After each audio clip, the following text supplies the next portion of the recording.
So, let's kick off here. Thank you very much for coming this afternoon and giving up your Saturday afternoon. I appreciate that. I hope you find it of some value. What we're going to share with you today is something which, this is not sort of like a seminar that we just kind of developed, put together and sort of teach, but this is actually coming from our life experiences, over the years we have developed and it's evolved. Let me explain. Maybe 20 years ago, where are we now? 2020, 30 years ago, I was Temple President and National Secretary, ISKCON Director, 3 children, 25 years ago, 3 children, and it was a bit of a struggle, and especially so for my wife, who was left at home whilst I was off doing this and that, going to meetings and so her sadhana began to suffer, and we were at a bit of a crisis point in our lives in terms of spiritual practices and faith and everything. And one thing I'd always done over the years is listen to Srila Prabhupada, especially his lectures. I very much liked those. And some certain things he was saying, we would listen together, began to resonate from those lectures. We began to, messages that Prabhupada was giving us. Because we were wondering, well, what can we do? How can we enhance our spiritual practices so that they become more effective, more powerful, and we can overcome this sort of dark night of the soul, as it was at the time. And that's when we discovered this Sadhu Sanga, this secret, if you like, of Sadhu Sanga that Srila Prabhupada is often talking about throughout his teachings, in his books, in his lectures. He emphasizes the importance of Sadhu Sanga. So today, we're going to try and share at least some of those statements from Srila Prabhupada. We're going to let him do the talking. Our aim here is really to act as conduits for Prabhupada and to see what we understand him to be saying. We can all try and understand what he's saying about Sadhu Sanga. And there are certain things that we would like to cover, questions that we would like to answer. First of all, what is Sadhu Sanga? What does it mean? We use the term a lot. We understand it means to associate with devotees, but does that mean we just sit down, take prasadam with them and shoot the breeze or whatever? So what does it exactly mean? And then what are the benefits of doing proper Sadhu Sanga? If we actually are engaged in Sadhu Sanga as per Srila Prabhupada's directions, what should we be experiencing?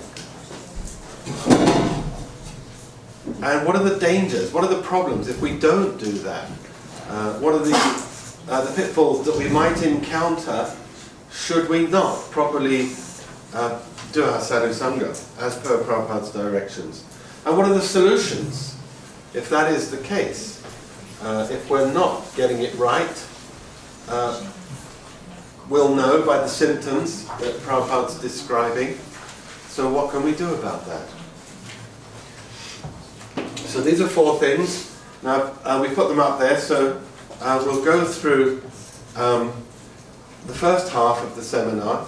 We'll be attempting to answer these, and we'll see at the end if we've actually succeeded in doing that, if we've answered those questions. Also, if you have any questions as we're going along, best if you write them down, and then we'll see if there's time at the end, or at the very end. I'm going to do the first half of this presentation, then we'll have a break for 15 minutes, and my wife will take over. She'll be speaking insights from the Bhagavad Gita about Sadhu Sanga. So put down your questions and we'll tackle those if possible, at the end of the first session, before we take a 10 or 15 minute break. So, without further ado, What I'm going to do now is play a video. Now this video is comprising of quotations from Prabhupada, basically, and I'll pause on each one of them. These are also on the handout that you've all got. You have all got one? Yeah. We'll pause and then we'll ask ourselves, what does Prabhupada mean by this? What is he trying to tell us in this particular statement? So here we go. This is the first one.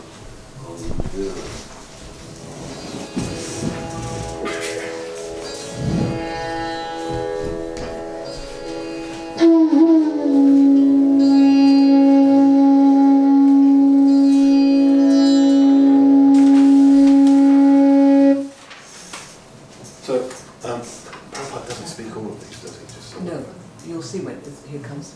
Unfortunately, I had someone do this video for me quite free, without charging, and it's really hard to read the quotes on the That's why we've got that. So we've got Prabhupada speaking on some of the quotes. We wanted to show you the video because actually you hear him speaking. So this is the first one. Pause in each quote and you can read the quotes here. So the Supreme Personality of Godhead said, "My dear Uddhava," sorry? Yeah, do you want to read this, Cyrus? Okay. First one. The Supreme Personality of Godhead said, "My dear Uddhava, my associate, Mike." Okay. No, it's okay. I'm good. So Okay. this is just for you. Okay. You can just read, yeah? Okay. Should I continue? Yeah, yes. Go ahead, get this. The Supreme Personality of Godhead said, "My dear Uddhava, by associating with my pure devotees, one can destroy one's attachment for all objects of material sense gratification. Such purifying association brings me under the control of my devotee. One may perform the Sanga yoga system, engage in philosophical analysis of the elements of the material nature, practice non-violence and other ordinary principles of material nature. Practice non-violence, sorry, I think I may have missed something. Practice non-violence and other ordinary principles of piety. Chant the Vedas, perform penances, take to the renounced order of life, execute sacrificial performances, and dig wells, plant trees, perform other public welfare activities, give in charity, carry out severe vows, worship demigods, chant confidential mantras, visit holy places, or accept major and minor disciplinary injunctions. But even by performing such activities, one does not bring me under his control." Okay, So so about 11, 12, 1 to 2. thank you, sir. So yeah, this quotation from the 11th canto, spoken by Krishna. What do we understand that to be saying? Anyone? Krishna is giving us the key here, so please read it carefully. What is he telling us here? Kind of explaining the whole way of life of being a devotee, like how to act according to the principles. Okay. I'm going to give you a clue. What does he say in this quote that will bring us under his control? And what does he say that won't? The importance of Sadhu Sanga is highlighted. The importance of Sadhu Sanga. That's the key thing. What does he say about Sadhu? Yeah, association. That's the key thing. Does everyone... What is your name? Kalyani. Kalyani. You've heard before, I think. So, Kalyani is saying, in this quote, Krishna is emphasizing the importance of Sadhu Sanga. Do you agree with that? Yes. What else is he saying that won't bring him under our control? Give it to charity, carry out severe penance. Anything else? Yeah, and giving in charity, piety, penances, sacrifice, and so on. So this is highlighting. This is the first one that highlights the importance of Sadhu Sanga.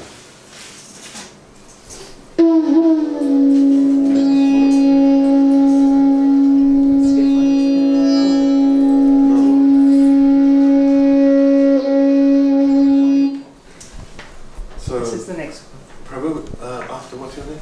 Andres. Andres. Can you read the next one? When the material life of a wandering soul has ceased or achieved, he may attain the association of your devotees. And when he associates with them, there awakens in him devotion unto you, who are the goal of the devotees and the Lord of all causes and their effects. So what is this saying? What do we understand this to be saying? What brings an end to our material life, to our material existence? Association. We know this is our last life when we're taking association correctly. Would you agree? Yes. I don't have to keep writing out. These are all emphasizing the importance of Sadhu Sangha. Yeah. And the effect of that. It awakens devotion. So we can now?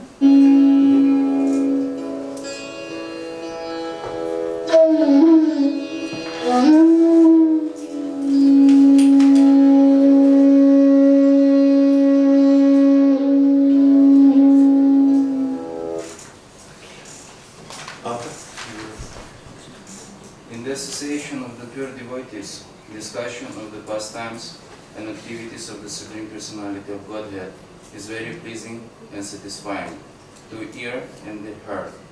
By cultivating such knowledge, one gradually becomes advanced on the path of liberation, and thereafter he is free, and his attraction becomes fixed. Then real devotion and devotional service begin. Thank you. So what do we get from this? If you get the opportunity to associate, the kind of association that will capture Krishna, what will you do in that association? What does that association mean? What will you be doing? This is telling us. What is the activity of that association? Advancing. We'll be advancing, but And what will we be doing? discussing the pastimes. We'll be discussing. That's what we'll be doing. If we're associating correctly, we'll be... What does the verse say? Discussing past. Yes, discussing the pastimes. And how will we feel in that discussion?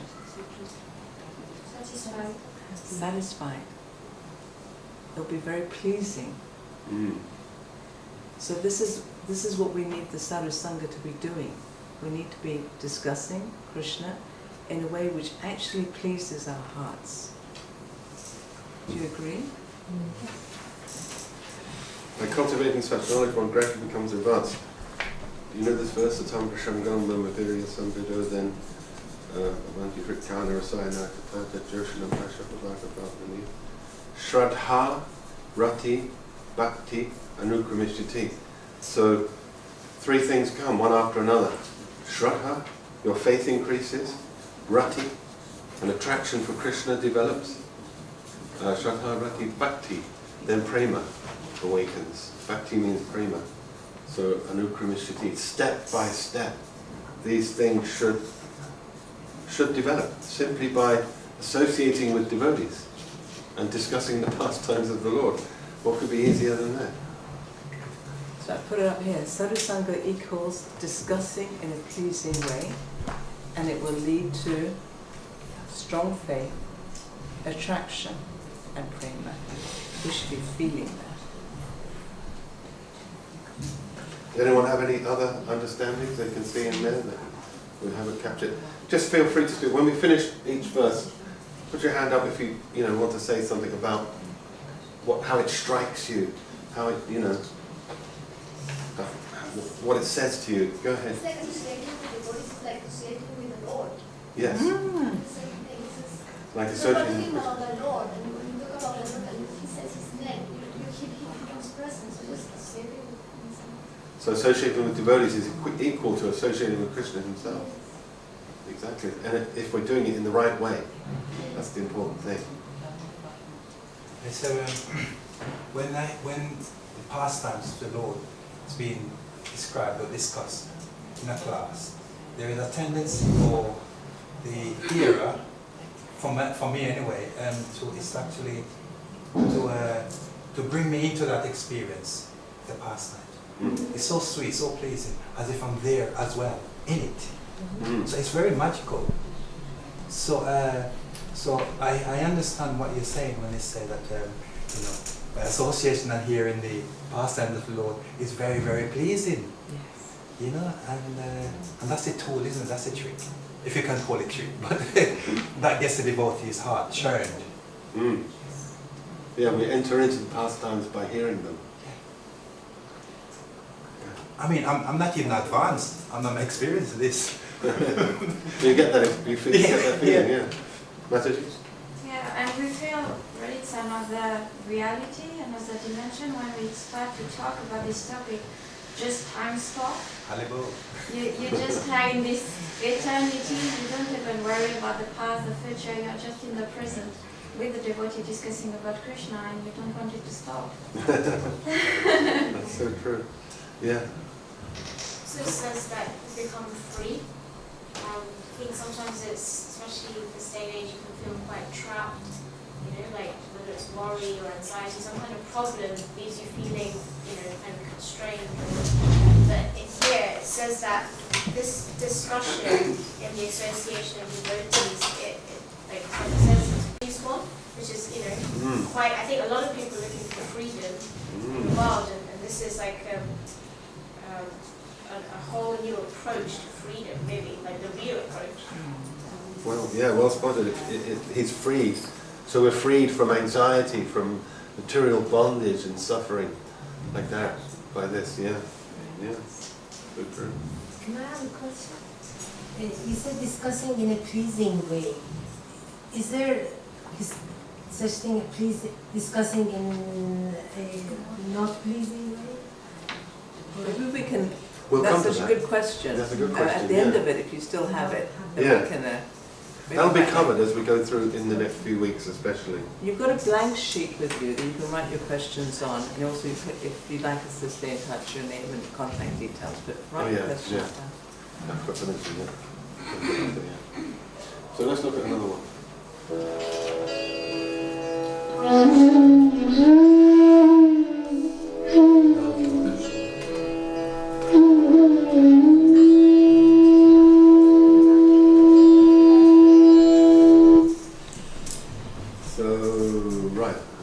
Ramananda. The root cause of devotional service to Lord Krishna is association with advanced devotees. Even when one's dormant love for Krishna awakens, association with devotees is still most essential. Yeah, please. So, what does that say? How important is it to associate with devotees?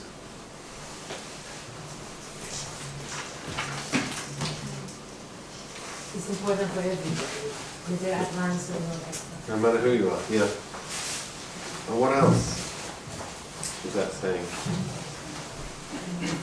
Even when you've awakened some love for Krishna, you still need to keep association. Even if you have love? Yeah. That's right. The point's been made a few times, I think at least 3 of the 4 paragraphs, that they have to either be advanced or pure devotees who you're associating with to get these. Right.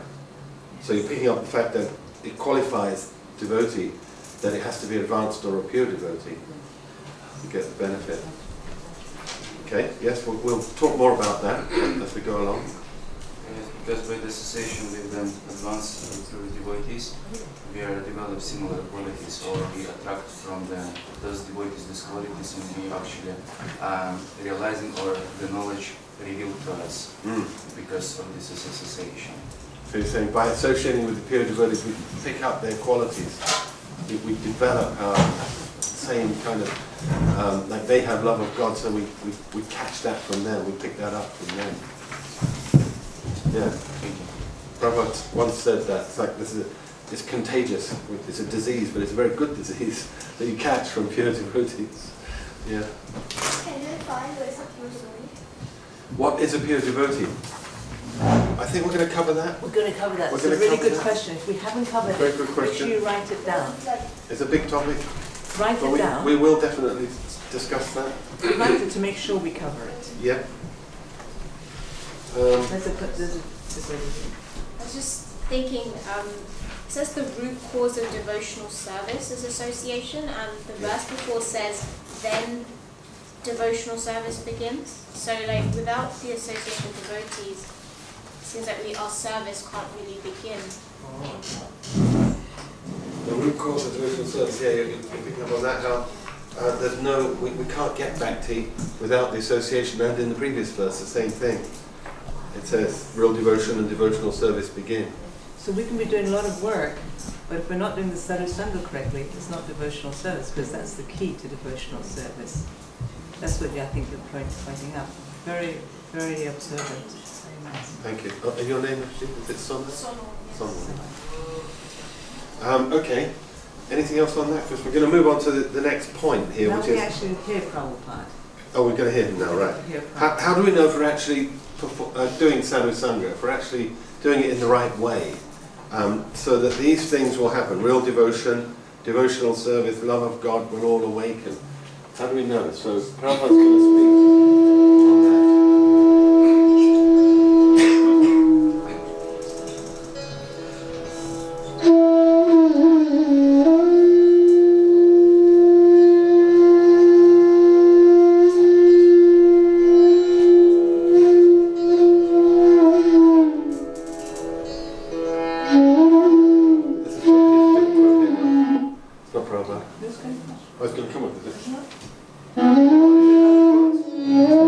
If a person is actually executing devotional service, then he must be happy.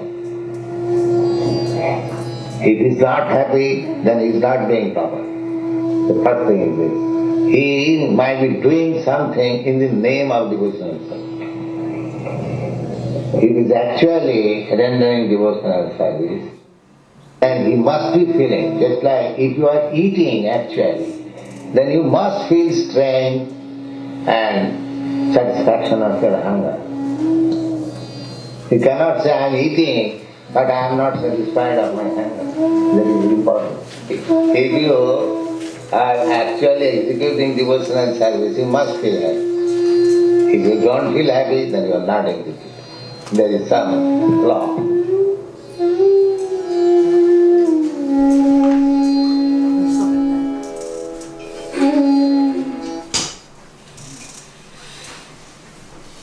Oh, that was the end of that one, yeah.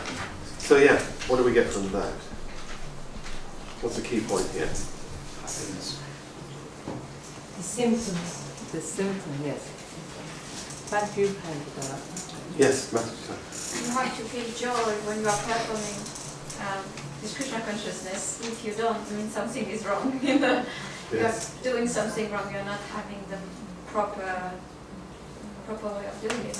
You Yes. said it very nice. You said it. Can I just pick up on one point? Because you said it very nicely. You said we have to feel joy when we're performing. Some people interpret that to mean when you're in the temple doing your sangha, you have to be joy, but you can be depressed outside. Is that what you understand? No, all the time. All the time. It's susukam, we should be joyful, have fun, but we should have the effect even after, I mean, at any point of our life. Yeah. Does everyone agree with that? That you should be joyful all the time, not just when you're doing it? Yes.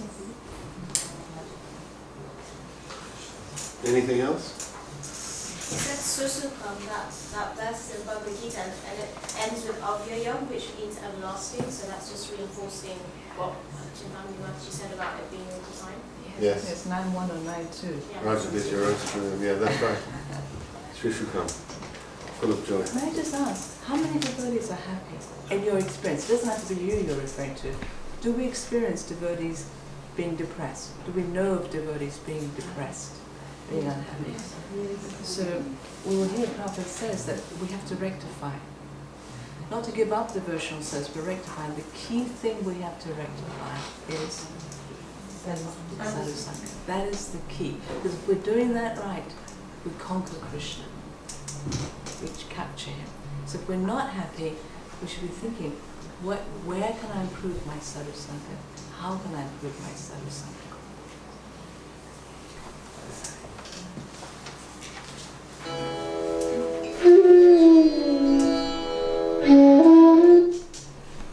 So, one should search out. That's not the next. Is that not there? That came before. Okay, no matter. This one's not on the sheet.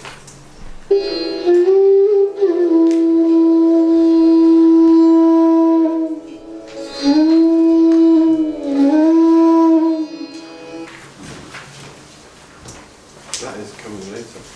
That one. Which one? This quotation. Okay, anyway, we'll just do the quotations as they come. We've got a little mix-up on the sheet, so I thought we'd got it aligned with the video. The summary is, where's that? It's here. The summary is, Oh, okay. Sorry. and we skipped this one, it's there. Okay. The topmost benediction was there. Can we go back to that? You don't need to go back to it, just read it. Okay. So, Fergus, do you want to read the next one? The topmost benediction? Okay. The topmost benediction for those who are living in this material world and are subjected to the repetition of birth and death, transmigration, is association with pure devotees. One should search out such pure devotees and remain with them. That will make one completely happy, even though living within this material world. Thank you. So again, what do we understand? Can we take it as Prabhupada says it? What's the topmost benediction? What is the best thing that could happen to us? Okay. To meet and associate. That's it. If we get a chance to associate with a pure devotee, we have hit the jackpot. That's it. We've got $1 million prize. And sorry, what should we do if we get such association? Hear from. Hear from them, remain with them, constantly here. So then, submissively here, And what will happen? purifying. What is it here? Happy. We become completely happy. Yes. And we'll become completely happy even while we're in the true world. Anything else? Anyone on this point? So it shows that you need to make some effort, search out rather than just take Right. some effort to find. One should search out such pure devotees. I guess we come here. Yeah. Next week, we're going to talk about, the pure devotee actually came to us. We're going to show you the quotes for this. Prabhupada's come to us in the form of this Vani. When we associate with Prabhupada's Vani, we're constantly associating with the pure devotee. We don't have to go traveling the world. What does search out mean, actually? What does it mean to you to search out? Does it mean to head for the Himalayas? And, maybe he's at the top there, or somewhere. What does it mean, actually? How do you search out pure devotee? Have a sincere desire. Have a sincere desire and pray for. Because there are so many devotees who don't have access to Sadhu Sanga, and they become devotees through the internet, the modern technology. So I think the Guru Parampara and Guru Krishna himself within, Paramatma, responds to their inner desire for such association. Very nice. So I think it's important So to pray and have the sincere desire. Have a sincere desire, Yes. and the Lord will reciprocate. The Lord and the Guru Parampara will. I really hope that all of you who came here, I'm sure most of you were praying, I know I was praying, and I hope by the end of this series that you'll all feel that you have very easy access to this pure devotee and exactly how to get it and keep it all the time. Another thing it says to me, when search out means I have to know what I'm looking for. It's like if you don't know what gold is and someone offers you fool's gold, well, that'll do. Wow, gold. You've got no idea. So first have to understand what is a pure devotee, and then you can search for him. Otherwise, you know. And that's the next point here. What kind of devotee do we need to associate with for our Sadhu Sanga to have desired effect? And let me just play it on.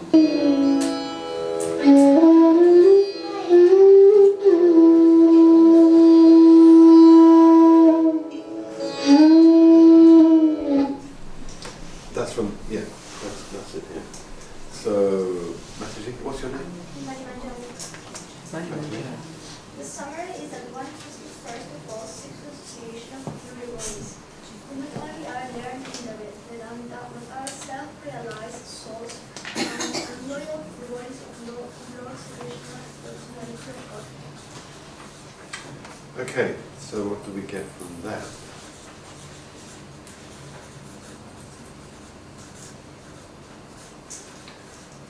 What are the qualities we're looking for? Prabhupada's giving us some clues here. The person who actually not just have the knowledge, but who actually lives by that knowledge. Lives by that Who knowledge. follows.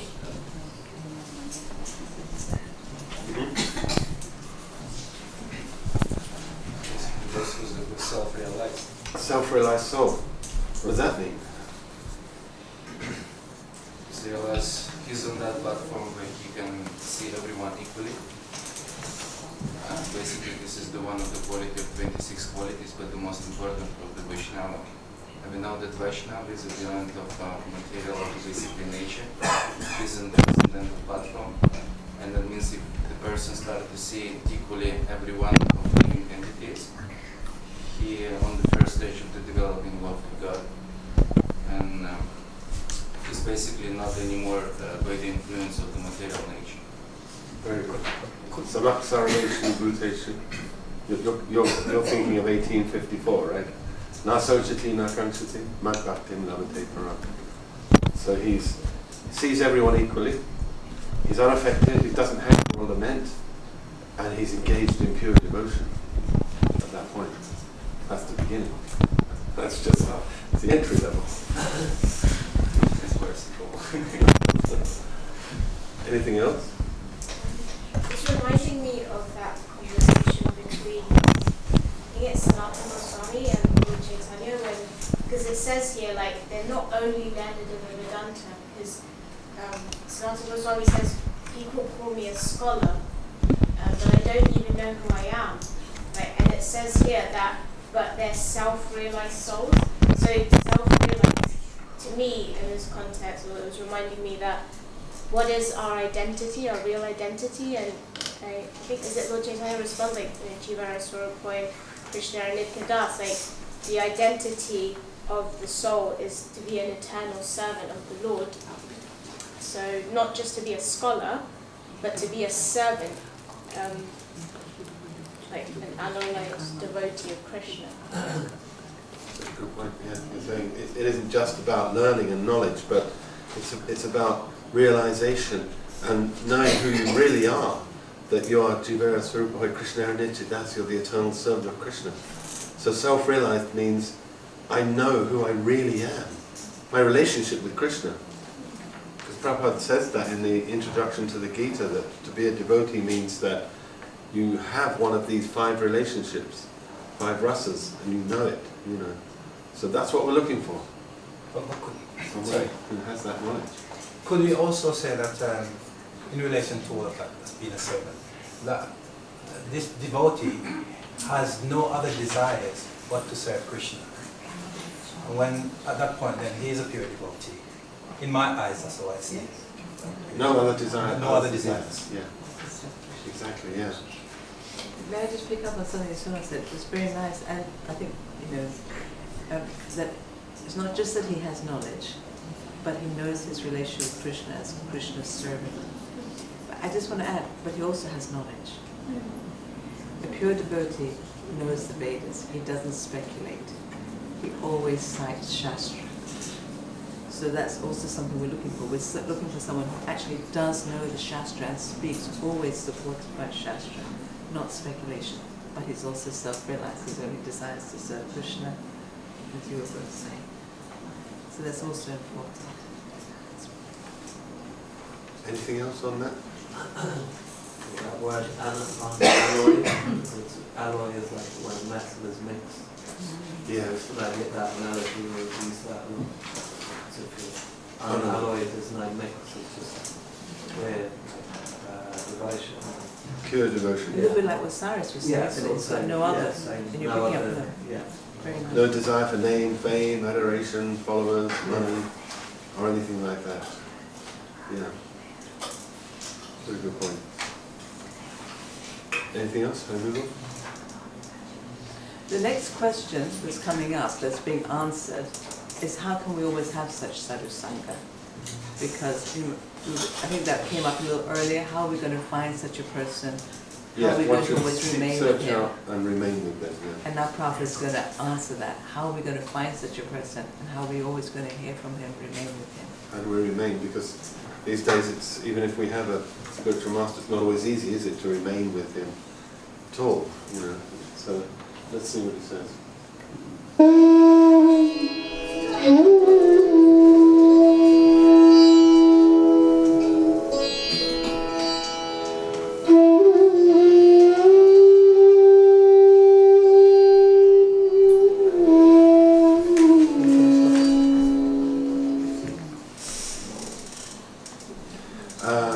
Mataji.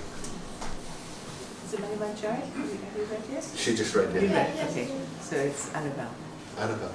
I am therefore so much laboring hard lastly before my leaving this body. I may give you some books which you can enjoy after my death. So utilize it. Read every shloka nicely. Try to understand the meaning. Discuss amongst yourself. Nityam Bhagavata Sevaya. That is our mission. Okay, so some very important instructions here. What do we understand? Radhashri. So Srila Prabhupada is saying that he has worked so hard to translate these books, and so he wants us to really discuss them, hear from him, and try to assimilate and try to follow the plan. So he's worked very hard to produce these books, and he wants us to take advantage of them, try to assimilate, study them. And he's also talking about seva. So what we understand by seva, and we have to serve the Bhagavad, which is Bhagavatam and the scriptures, and also the devotee Bhagavad by hearing from him. So this is Bhagavad seva, serving devotee by hearing from him. So we do both of this and we get the full mercy. Yeah, so he's saying, Nityam Bhagavata Sevaya, Bhagavat Seva, we serve Shastra, which is Krishna, and also the person Bhagavat, the pure devotee, and we do that by hearing from him. It's a really nice point. Shamabhakti had a point too. I was just going to say, just reading, scrutinizing, just reading, and not really understanding. Yeah. Scrutinizing, Yeah. understanding what he's saying. Yeah. In Bhagavad Gita or Bhagavad. Read carefully with Carefully. understanding. Very nice. Because hearing is service. It's like sometimes we think, I have to do so many things to serve, physically menial work or something, but what he really wants, the spiritual master, is that we assimilate his messages, that we hear from him. Just to be in his proximity alone is insufficient. If we're not hearing from him, then there's no real benefit there. He also says, discuss amongst yourselves. So it means in association, because you can read at home, but if you're in a class and you discuss together, you get more benefit and realizations from others. Right. Yes, so he's saying discuss among yourselves. So that's important, that not just that we passively hear, but we also speak and discuss. Because then it becomes hearing and chanting and speaking enables us to better assimilate the point. I think also trying to understand the meaning means that it's not that we trying to understand how we understand it, it's trying to understand what the author, the Srila Prabhupada, was trying to tell us, by saying whatever we say in Prabhupada. So trying to understand his mood, what he put in it, and his kind of his feelings in there, and then that's going to bring us. That's what is Sadhu Sanga. That's where we can associate with Srila Prabhupada rather than just reading that book and the information and saying, okay, I understand. That's what I got from it. So it's basically to understand what Srila Prabhupada wanted to tell us through his words. So, did you want to say? That we should, really try to understand what Prabhupada's trying to tell us. That he's writing his purports with a specific thing in mind that he wants to convey, that he wants us to understand and to transform us, to give us, to actually benefit us. So we should try to really enter into that understanding, that meaning that he's. But then the question is how to, because his mood is, we need to get him to understand his feelings, what he felt when he was writing it.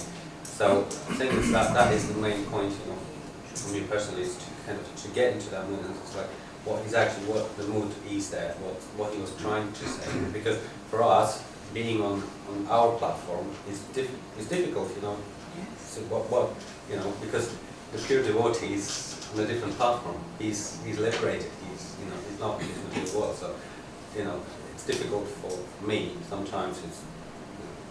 I can't understand what is, I can't just jump on that platform and understand. Okay, yeah, I got it. And that's a difficult point as well. How to actually get that understanding. To connect with Prabhupada, because Prabhupada's on a very high level of devotion. So you're saying to, understand his mood, his feelings presented in the purports, because we're so far beneath him. That's the question. My question is from that is how we can get ourselves, how we can get, understand. One way is to get a pure devotee who's actually more realized and explain it to us. But if you haven't got this possibility to have that association with that devotee, how we can, by reading these books, how we can enter into the right understanding. Yes, that's a very good question, and that's exactly what this whole seminar is all about. we hope by the end of it. And next week and the following week, we're going to share with you. Next week, we're going to share with you the things that we heard, because really everything we're sharing with you are things that we heard that really changed our lives, and we just compiled it to share with you what we heard. And next week, we're going to share those instructions that we heard that answered that question: how do I begin to understand Prabhupada? So I'm really hoping that by the end of next week you'll feel, I know how I can begin to enter into Prabhupada's meaning. But it's so nice you picked up on the point. We're not trying to superimpose on Prabhupada what we think, our views, but we're trying to get what he's hearing, what he's saying. So if we can do that, and next week we're going to share all the principle, all the quotes we heard about that topic. This is wonderful to hear from all the devotees how they express themselves and say about that. And I basically say the same, only I want to quote Prabhupada, if possible. And he said that before my leaving this body, I may give you some books who you can enjoy after my death.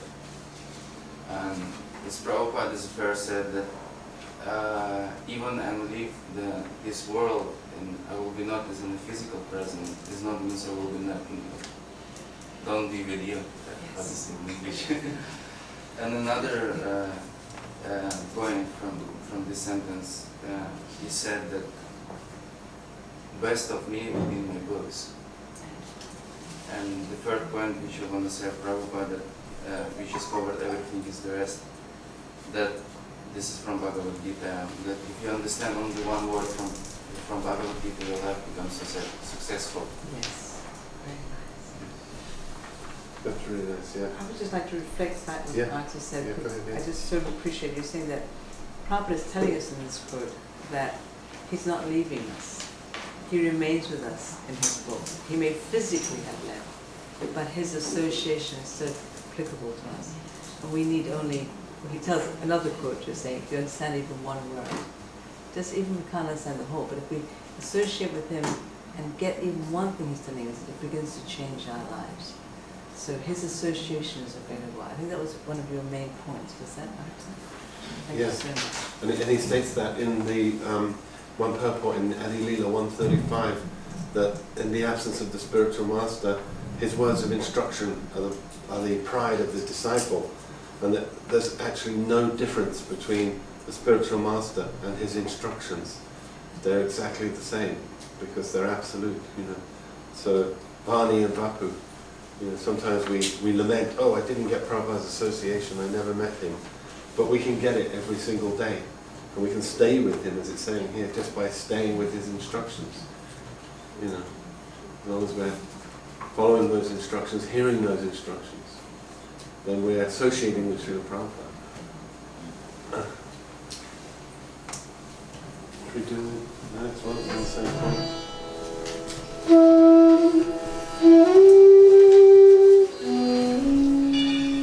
In my absence, you read the books. What I talk, I have written in the books, but still we can associate with me by reading my books. Yeah. So again, same point. You can associate with me by reading my books. Does everyone pick up on that? I was saying that we can associate with him. With the person associated. Your guru is writing books. If you think there is no necessity of reading books, that is Guru Ravagya. You mean to say I am writing this book whole life for selling and making money? Why do you think like that?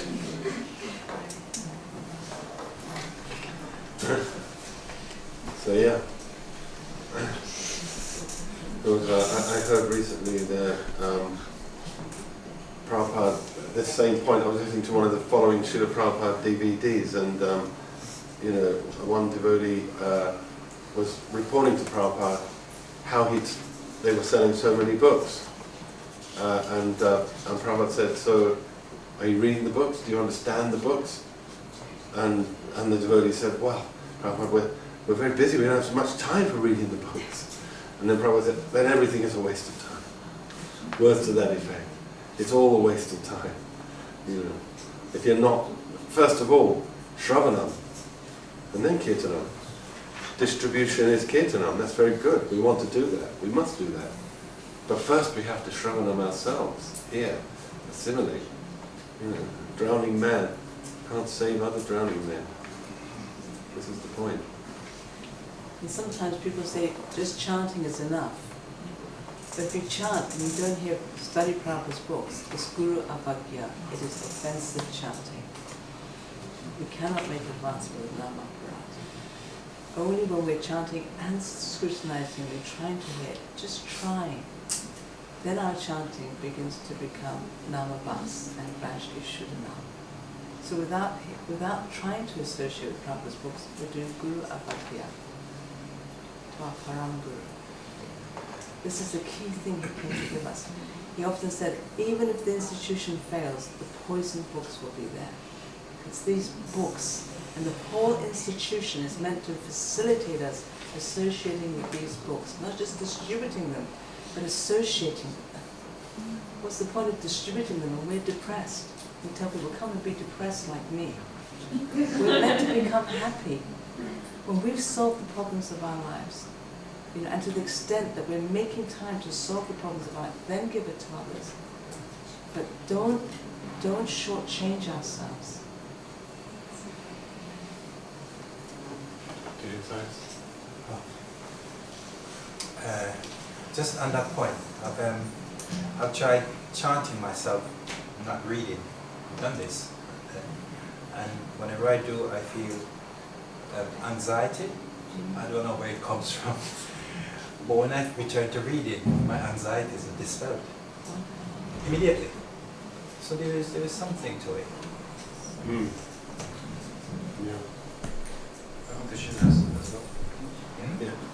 Sorry? He was just saying that when he chants, sometimes his mind is disturbed and he's anxious, but when it comes to the books associated with Prabhupada and reading, that dispels the Anxiety. anxiety. Yeah.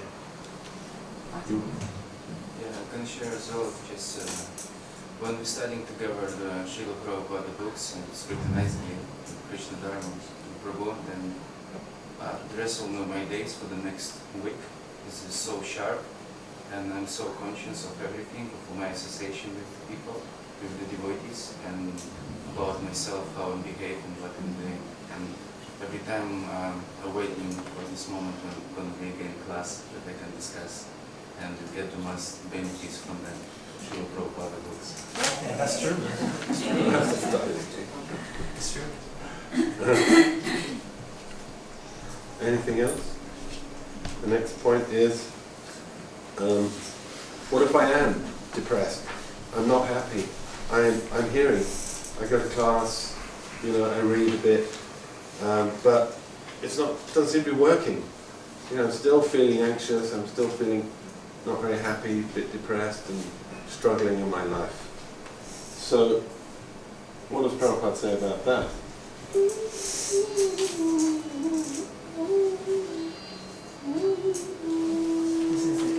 Yeah, it's coming up now.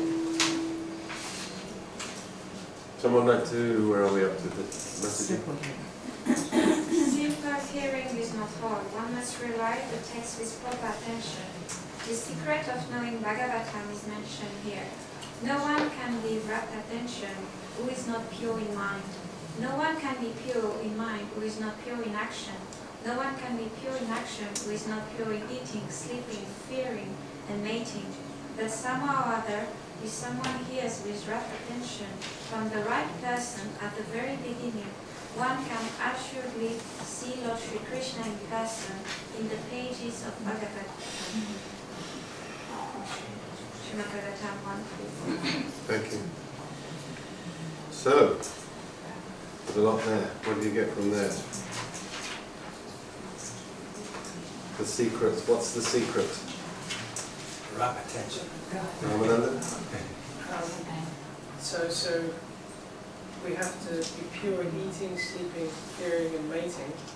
And it seems to me it's saying if you can't do that, then somehow we're here with rapt attention from the right person. So I'm not sure if it's negating the previous. Obviously, we have to be trying to be pure in eating, sleeping, hearing, and mating. It's very difficult. So if we can at least hear rapt attention from the right person, maybe it's saying that maybe that's enough to see Krishna in the pages of Bhagavatam.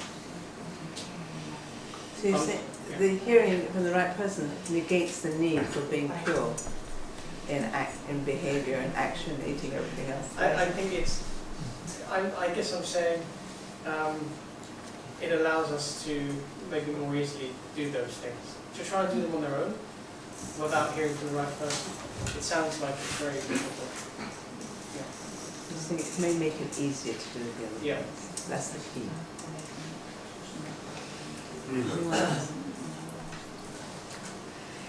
May I just say something? When I read this verse, and we're sharing with you our journey that took place over 5 years as we began understanding things. And I remember when I first read this, I thought I might as well give up, because what I heard is that my hearing has no value unless I'm pure, and I thought I'm caught in a catch-22. If I'm not pure, my hearing has no value, because there's simply hearing is not all. One must realize the text, and you can't realize the text if you're not pure. So I remember after reading this, I was thinking, then what's the solution? What is this somehow or other? And we share 2 quotes down, a quote that we just heard Prabhupada say in a lecture when I was worrying about this, thinking, then what's my way forward? I'm trapped. I'm not pure, so my hearing is no good. And without hearing, I can't become pure. So what do I do? And not the next quote, but the quote after that, Prabhupada solved it for me. And it was a big sea shift in our lives. Does that make sense? We're going to share it. If you're not pure, what can you do? What is that somehow or other? It gives the clue in the next verse. So, that's one. Arthur's brilliant. Oh, sorry. Can I say how I understand it? Go on. But first, when we read that basic verse, understand that follow the discipline, the rules and regulations is bring the purity of the mind and actions and everything, and then we actually come to that platform. That basically my clear understanding is that by the sacrifice your life in such a way that discipline, regulate the regulations is bring you to that stage of reform. This is all activities within the reform activities and come to the platform of the purity. So you're saying the rule and regulations we follow, the four do nots and that enables us to be able to hear. That's what allows us to be able to hear correctly. Did I understand correctly? Yeah. Yeah. But if we're not able to do that, there's still hope, and that was the point, because that's very hard. Especially when you're into grihasta life, and you've got children, and you're suddenly slipping, and everything is going to pot. And you just think, I'm drowning. There's no hope. But there's still hope. There's still hope. Should we do the next? Generally, people cannot understand. But if one understands, he becomes devotee. If somewhere or other, it's not very difficult, simply we have to associate with devotees and discuss this literature. Then we will understand Krishna very easily. So, yeah. This was the epiphany. This was a key point for us. It changed everything in our lives. Can you feel it too? Can you hear what Prabhupada is saying? I just wanted to say that I've been so much physically engaged and I didn't have so much time for reading or doing discussions with the normally that I was doing. And I see a big difference. That, when we had our Bhagavatam meeting on Thursday, I was like, I had such a difficulty reflecting back. And my hearing, my attention was not very good. Normally it was not like this, but just for a period of time that I couldn't make it. I saw the big difference. So it does make a very big difference when you do the discussions and in that association. That's wonderful. So you're saying you experience the benefit, and also if you're not doing it, you experience the other side, you struggle. Yeah. I don't want to move from this. No, that's good. Too quickly. I just want to, please connect with this quote a little bit. What is Prabhupada saying will make it very easy. He says it's not hard. He says generally we can't understand. That was the case certainly for me. I'm reading and thinking, what's Prabhupada talking about? It's not connecting. But what does he say will make it suddenly very easy? What's the key point? With the association of devotees, discussing it. That's the key thing. We're very passive hearers. We passively listen in the morning and evening classes, if we go to the classes. We passively read. Passive reading and passive hearing will not help us unless we're pure. If we're not pure, we must discuss. It has to be interactive. Like my dad is a devotee too, so he was reminding me when we discuss, it's like we discuss with Krishna, we include Krishna in the discussion. Yes. And it's like summoning him, to be with to him, like discussing about him. And during that, he revealed the part that we don't understand in fact, but because we make the endeavor sincerely to try to understand him, that it gave us this blessing, and reveal a little part of himself to us. and a little bit more every day. That will try. What your father says, can I add something? What your father says is so perfect. There's one of my favorite verses is from the Padma Purana. Please don't think I'm a scholar, I'm not. I don't remember verses, it's like a sieve in there. But there's certain verses that I remember because they're my lifeline.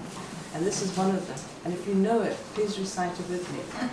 Naham tishtami vaikunte yoginam hirdaya shiva tat tishtami narada yatra gayanti madbhakta. This is in the Padma Purana, Krishna speaking to Narad.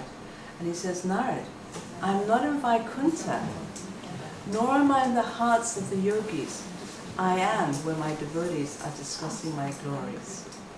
That's where Krishna is.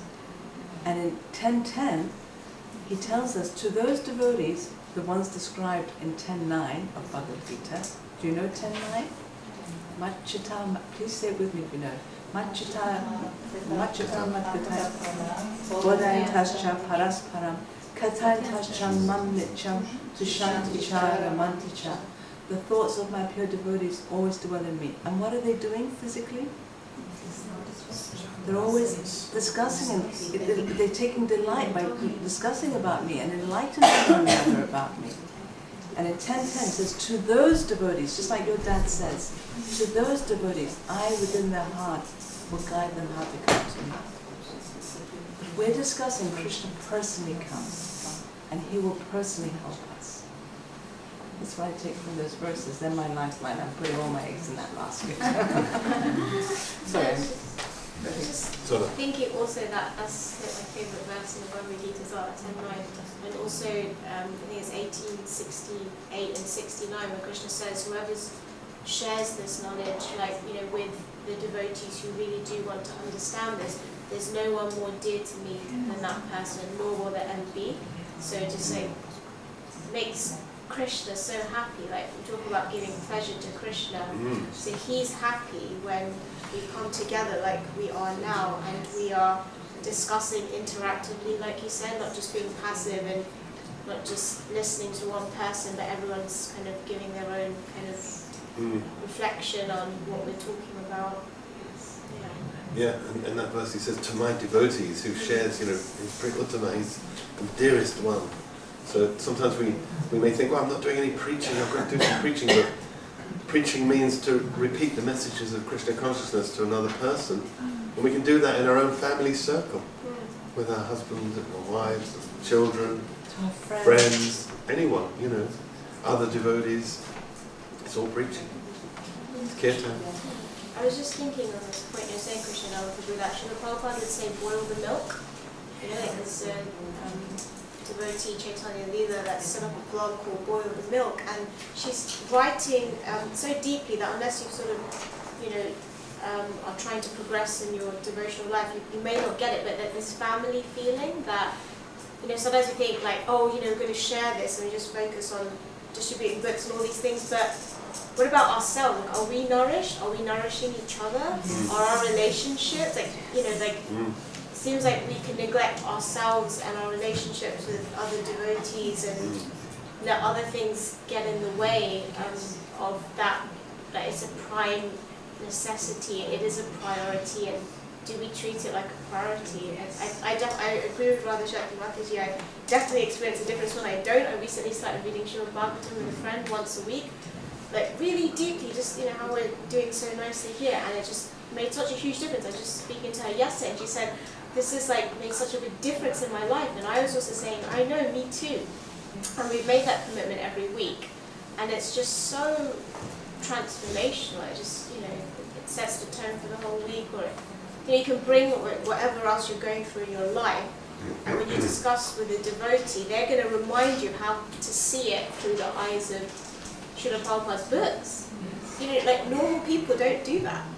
No one's going to say, oh, because I was going through something difficult. She said to me, I was reading Lilamrita yesterday. I'm reading every day, 10 minutes before I go to sleep. And she said, Srila Prabhupada was struggling to pay his monthly rents and things. And, his family weren't supporting him and this and that. And I was like, you just solved my problem. I should meditate on how Srila Prabhupada didn't give up when he had so many problems, and it just brought me so much happiness. It just completely pacified my anxiety. Absolutely. You know, so it's just. You brought up some really nice letters, as well as your personal experience, that thing about boiling the milk. In that letter about boiling the milk, it's not one of the quotes we share, but it was also one of those like, whoa. The Prabhupada says, what's the use of so many devotees if we're all neophytes? What's the use? Boil the milk. Stop trying to just get people in. Focus on making the people who are in actually purifying them, you know. So that's really important. We're very outreach, and I'm not having a go at outreach, but outreach without internal preaching, without helping ourselves, those who've already committed our lives, to actually become happy, to become progressive, to develop loving relationships. We should be developing loving relationships. We should be becoming increasingly each other's well-wishers. If that's not happening, it's being neglected, and that's a big problem. I think quality over quantity, right? And Buddha Bhavana probably once said, like, if you develop the quality, then the quantity will come automatically. So it's actually not counterproductive, it's actually better to develop that. Otherwise, people are coming in one edge of the hose pipe, but then after 5-10 years, we're feeling dissatisfied and we're falling out the other end. So we're bringing people in this end, but they're falling out the other end, and their numbers are not really increasing significantly. Once we bring someone in, let them grow and become happy, and it becomes like going up rather than falling out. You know, our numbers still remain low because I know from our generation, something like, I think 95% of us are not here anymore. We've just all fallen off the edge. But if we bring this into our culture, we won't fall off the edge. We'll start going up, being happy, and pulling others up with us. This is how you be happy. Be happy. Wonderful. Thank you so much. Yes. Manager. I want to say something about like association with the pure body. Like, I think it's wonderful that we associate with like Srila Prabhupada, his gurus. Also with our own guru. I consider my guru a pure body, and I have the fortune of associating with him a lot because I live in a temple where he spends most of the year. But then, like, also devotees that like chant 16 rounds, to study a sastra, do devotional service, like for a long period of time, they are also pure in some way. There is a need of associating with them as well, because to discuss the pastimes of Krishna, you can really discuss them. You can sit the class of your guru and ask a question. You can really discuss with your guru about these matters. You need devotees that are like more or less the same age or in a similar situation that you can talk about these things. Like, for example, I lack completely that. I don't have this type of association. There's two gurus that live in where I live, and you can say I associate with them because I go to their class a lot.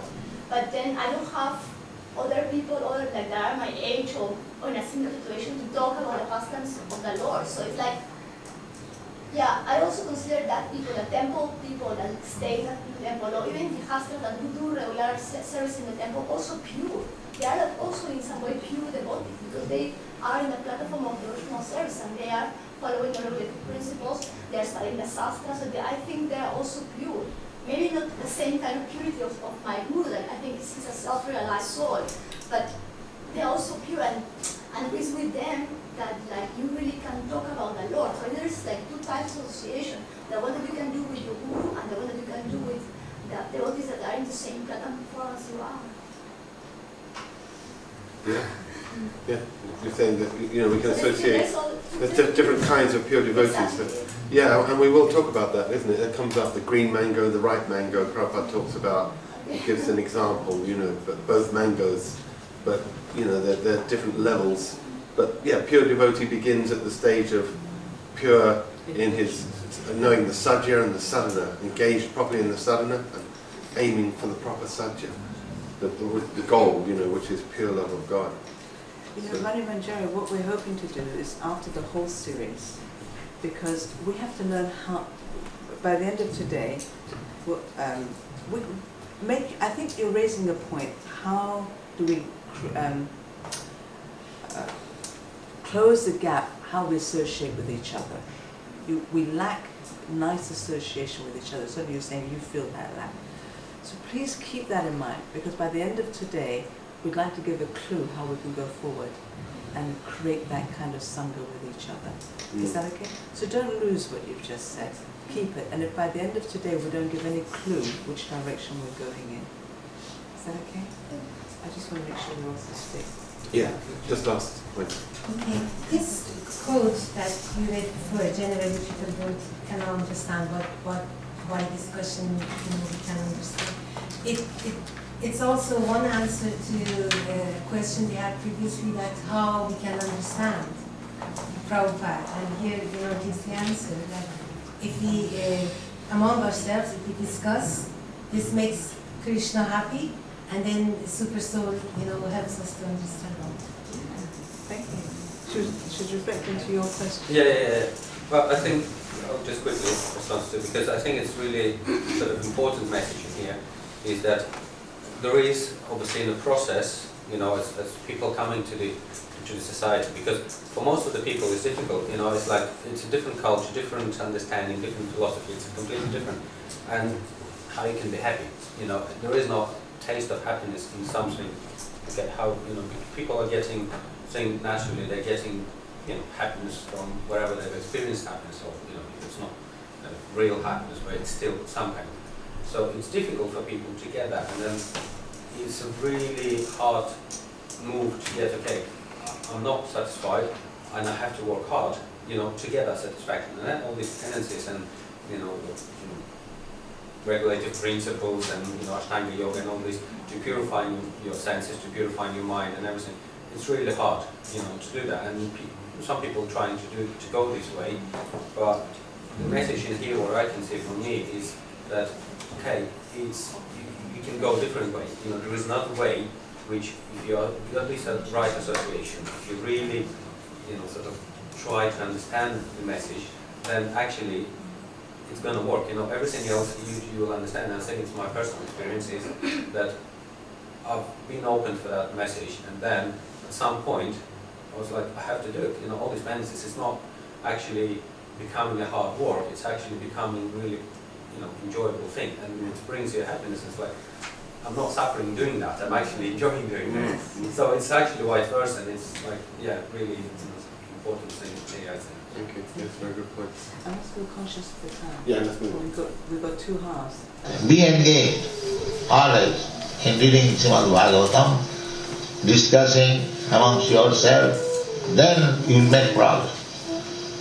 Otherwise, if you take it as an official, routine work, you should take as routine work, but with consciousness that you have to learn something. Not simply attending the class, but to learn something. In this way, make your life successful. The very important point here Prabhupada's making, look, not to just hear, but to really understand, to assimilate. He says, don't take it as routine work. He said, but yes, it is routine. In other words, you should do it regularly, but not just, class, just go there, sit there, go on your phone, or space out, or, really not take anything in. So, this is a very important point. And the class should be helping us to learn what Prabhupada is saying in the purport. The class shouldn't be a springboard to the speaker's theories. The class should be taking us into Prabhupada's purport. And as hearers, the class has to be conducted in a way that the hearers are actually learning something from Prabhupada. If that's not happening, then fly your own plane. We will show you how you can create opportunities for yourself where that is happening. Because if we're not learning from Prabhupada's purport, and we're just ticking our study box, that kind of routine just, I went to class, but I know the wiser, it's not going to help us. So over the next couple of seminars, we're going to show you how you can take, charge of your learning and begin to learn something. Yeah.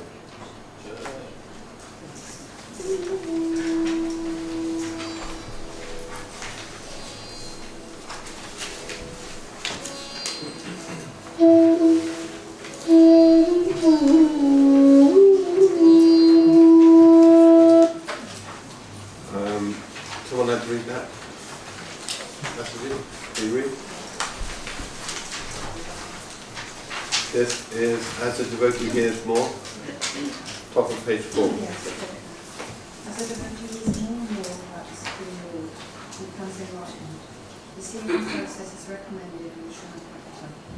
The message of the Supreme Personality of Godhead are full of potencies, and these potencies can be realized in topics regarding the Supreme Godhead and discussed amongst devotees. This cannot be achieved by the association of mental speculators or academic scholars for its realized knowledge. Discussion of Krishna is very potent, and if a fortunate person has such association and tries to assimilate the knowledge, then he will surely make advancement towards spiritual realization. Bhagavad Gita 1:1, Thank you. Anyone? One person quickly? We're going to move ahead quite quickly because we're sort of running out of time. The messages of Godhead are full of what? Potencies. They have the power to free us from suffering. They have the power to make us detached, and they have the power to imbue our hearts with love of Godhead. How are we going to access all these powers? Hearing and? I think assimilate. What does the verse say? What does Prabhupada say? How are we going to access these powers? How are we going to activate the powers? Through discussion. If we hear passively, the powers of the messages are not acting. We have to activate it. We activate it by discussing. Yeah. And this is something that Prabhupada stressed very much to the leaders of ISKCON. And leaders doesn't just mean GBC, TPs, but it means all of us really. As husbands, as fathers, as mothers, as elder brothers or sisters. We're natural leaders in society, so we have a certain duty and responsibility. And here's Srila Prabhupada speaking about that.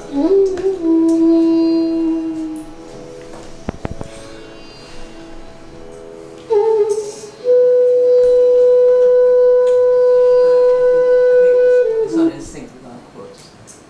Is it not? Your first job? Oh, yeah. Yeah, it is, yeah. Oh, It's it right. is. Yeah, it's right one.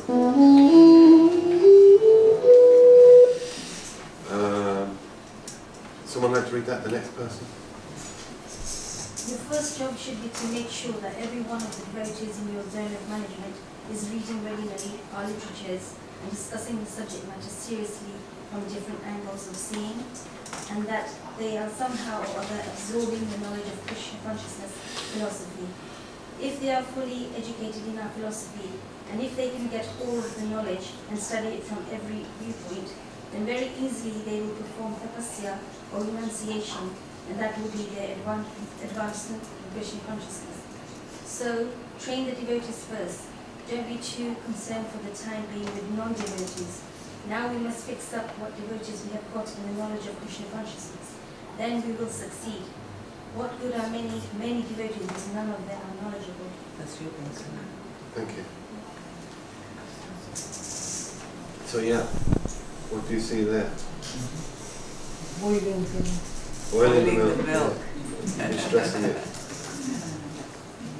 It's very important. Discussing it from different angles of seeing.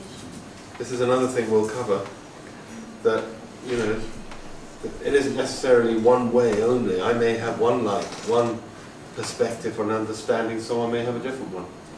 And that's okay. In one place Prabhupada said there are unlimited perspectives, the Bhagavad Gita and any verse. Like Lord Chaitanya spoke on one verse, the Atmarama verse, 61 different explanations, and he said actually I could go on forever. There are so many ways that this verse could be understood. So sometimes we get into this mood of like when we're just, I understood it, this person's completely wrong, and I will show them how wrong they are, you know.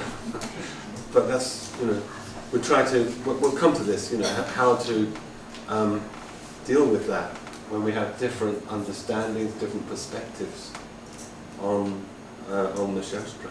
It's enriching. It's a good thing.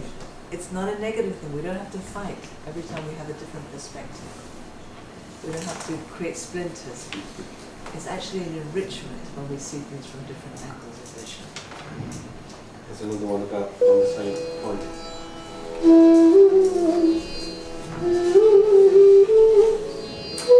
This quote is what will happen if we don't emphasize this hearing and this discussing.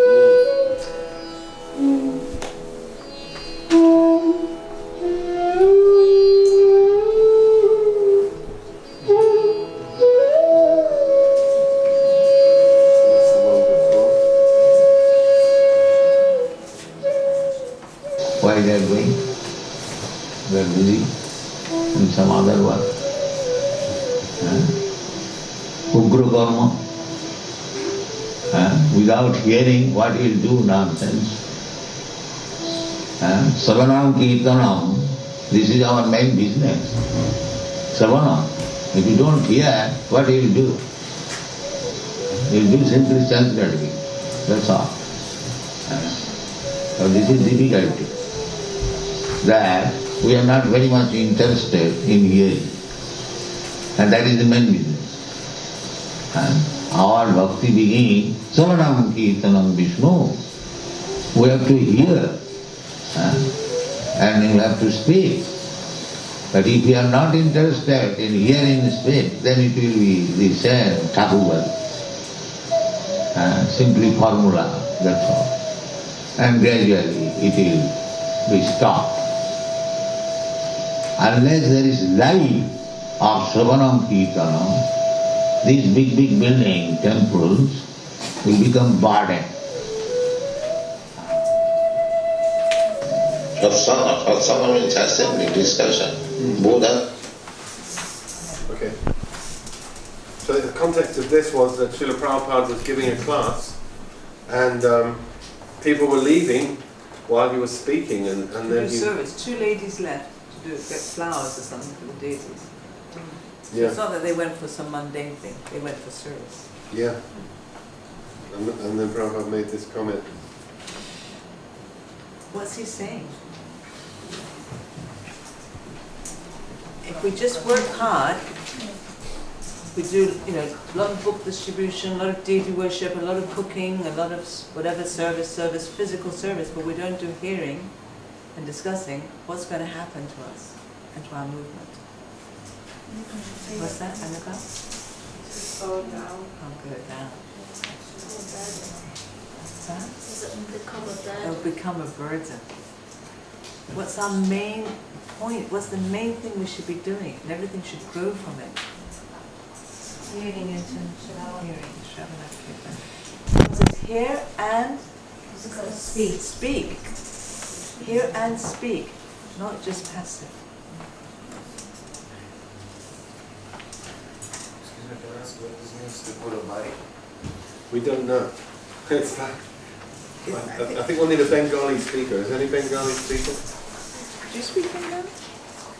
Do you speak Bengali? No. We'll ask Kartik Chandra one day. Why this says burden? Because in the next Formula, this is when he says it's no formula, Thakurvadi. Something about formula. Oh, you speak Bengali? What does Thakurvadi mean? It's Thakurbari. Thakurbari means God's home. Thakurbari, like a spiritual home. Thakurbari. Thakur is Krishna, Bari is the house. Okay. Okay. Interesting. Where does it say Thakurbari? If we're not interested, then it will be the same Thakurvadi, simply formula. Maybe he means that some people... It'll just be a house. There'll be a house. Maybe he means also sometimes people use the Sheila as a nutcracker, I really don't know, but the English says just simply formula. Let's move on. If you are not interested in association, discussion, then you are filmings. That can be introduced in every house, every home. The Bhagavad Gita is there. And everything is explained there. If family-wise, everyone sits down in the evening or in the morning for half an hour and reads Bhagavad Gita, chants Hare Krishna mantra, just see the result. Every home will be happy. This is our propaganda, Krishna consciousness movement. Simply try to hear about Krishna. So there were a couple there that we went through. There was one that we passed through where Prabhupada says, it's up there, it says, it will spoil the whole thing. If you're not interested in hearing and discussing, you are finished. It is just joint mess. Can you see that one? So what is he saying there? I thought it was very interesting. He says it is karmi's life. If we're just working very hard, living in the temple, but we're not hearing, Prabhupada says this sort of karmi's life, joint mess, will be no good. Did you see that? Yeah. Because how do we change our work? You know, everyone's working. Like, we go out and sell books, other people are selling books. What's the difference? How do we change our work to something else, Krishna consciousness? By changing our consciousness. And how do we do that? By hearing. So, if the hearing's not there, we'll just be in the same situation, the same position as the mundane workers, the karmis, whatever we're doing. On this point, when I was at King's College London, a Jen Piper who would come to give the talks, that's how I found out about Bhakti, and there's this one statement that he made that really stuck out to reiterate the point. Said successful people don't do different things, they do things differently. Very nice. So it's like what you're saying, it's just the same unless the consciousness changes. It's the consciousness, yeah. So, and you can't change the consciousness unless you read about like how do you need to start thinking differently. Yeah. Because everyone can do what everyone does, but not everyone can do things differently with a different mindset, with a different consciousness. You need to learn that. Such a good point. Yeah, I was listening to one lecture, Prabhupada saying, here we are, we're living in this house. We're cleaning the floor, we're cooking, we're doing so many things, and they're doing the same things. You know, what are we thinking of as we clean the floor, as we, cook food? Are we actually thinking, let me please Krishna? How can we get to that point? How can we actually transform our consciousness? And that is what he's saying here. We have to hear. And we have to do a lot of it. Just hear a couple of times, class in the morning, and then we go out. I know myself. And then I spend the whole day thinking, I'm the doer, I'm getting something, and I'm just completely in anxiety and totally forgetful of Krishna. And then at some point you realize, I haven't thought of Krishna for the last 6 hours. Or whatever it is. Because there's not enough hearing. And if we're not happy, if we're depressed, it means our consciousness isn't Krishna consciousness. That means our work is mundane. And I'm not saying this as a criticism. It means if we're in Krishna consciousness, when things go wrong, it'll only get to us and make us suffer if we're not seeing Krishna's hand. If we're not Krishna conscious. If we're seeing Krishna's hand, the same things will not get under our skin, will not disturb us. In fact, we'll see it as mercy. Genuinely, not just the words, see it as mercy, Prabhu, but we'll actually see Krishna's loving hand.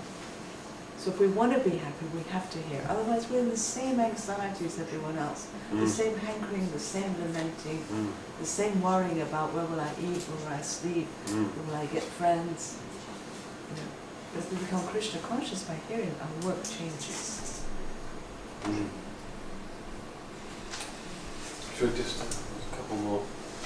And the last quote that we heard is the importance of doing this at home. Oh yeah. It's the duty of husbands to introduce this to their wives and children. There's no point going out preaching to everyone else and neglecting your wife at home. There's no point leading sanghas.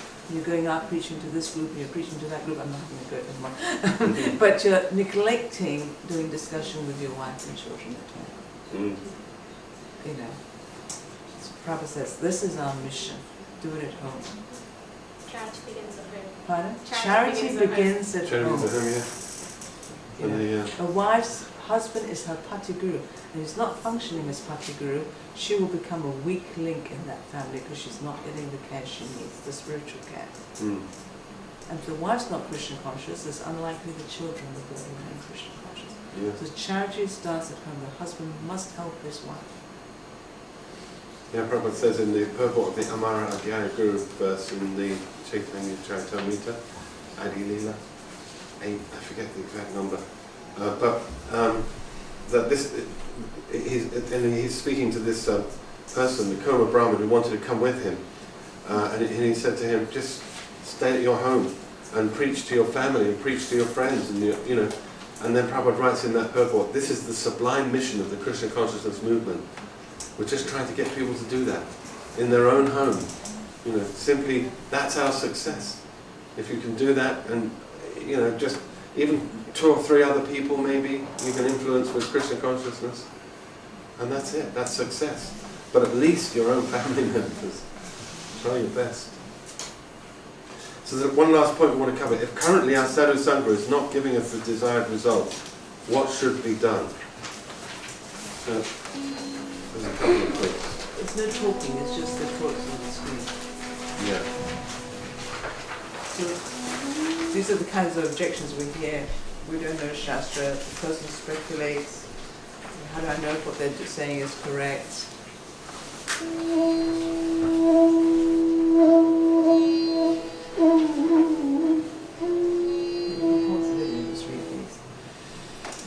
We put up some objections that we have heard over the years. You know, there's no point us discussing with a peer because they don't know Shastra, I don't know Shastra. And how do I know if they're speculating? I can only hear from the advanced devotees. You know, I can only hear from my guru. I can't hear from my guru saying our peers, others. So these 3 quotes are what the things we've heard that we feel addresses these objections. You don't need, because Prabhupada's not speaking. No? We're just Okay. going to show it. Yeah. So, would someone like to read? Unless and until one is trained in the culture of good association, one cannot become good. Srimad Bhagavatam 3.3.6. Now, this was very impactful for us, that Sadhu Sangha, we just think we can do Sadhu Sangha. Prabhupada says there's a culture to it, and you need to know that culture, and you need to understand it and be trained in it. So that's what next week is all about. Next week we're going to show from Shastra what the culture is, and the following week we're going to share our experience of trying to apply that culture. So Prabhupada says we need training, otherwise it's not going to work. Yeah, just the last one. In order to become really learned, we have to associate with devotees. Then we can actually relish Krishna Katha. When discussing among devotees, Krishna Katha is pleasing to the heart and ear. This requires a little training, and this training is given by the devotees. Teachings of Lord Krishna. So it's the same point, that if we're discussing correctly, it should be a very pleasurable experience. And if we find we come to discuss husband and wife and friend, and it's very boring or we keep arguing, then we need a little training. And that's what the next couple of sessions are about, how to train. So when we come to discuss together, it's actually a nice and enlightening experience. And this is the last one. One should learn how to associate with devotees of the Lord by gathering with them to chant the glories of the Lord. The process is most purifying. As devotees thus develop their loving friendship, they feel mutual happiness and satisfaction. And by thus encouraging one another, they are able to give up material sense gratification, which is the cause of all suffering. Yeah. So we've come to the end. If there's any questions on this little section before we wrap up, because we're going to have a break in a minute. Yes, we are. But can I just ask people, what did you get from that last quote? How to assist the training begin. It requires training, and if it's done properly, what should be happening between us? Loving relationships, loving friendships. What were you going to say? Just be mutual happiness and satisfaction. Yes, there should be, the experience should be one where we mutually feel happy and we actually develop deep relationships.